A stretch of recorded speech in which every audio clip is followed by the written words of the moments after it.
These protesters are sending a clear message to the world. Now isn't the time to forget about Myanmar.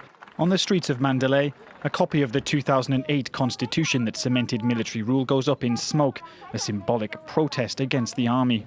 Overnight, shops linked to an investment arm owned by the ruling junta also went up in flames.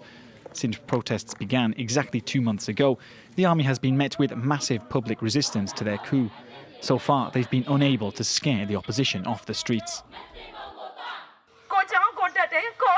We are studying and we're working, but some people still treat us as criminals. The security forces are the real criminals. They're the ones creating trouble for our people.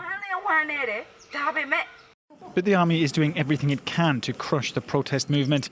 This amateur footage appears to show soldiers dragging a protester away in Yangon after he took part in a nearby demonstration. The military hopes that if it drags out its crackdown long enough, the world will eventually lose interest. In New York, behind closed doors, the UN Special Envoy to Myanmar warned that the country was sliding towards civil war. Major Western powers say the military has blood on its hands. It is not only abhorrent in terms of the killings, including of children, which I mentioned, but also the arbitrary detentions, the violations of human rights and the pressure at the borders, the increased violence, all of those things. But any concrete UN action targeting the military would almost certainly be vetoed by China or Russia, both allies of the ruling junta.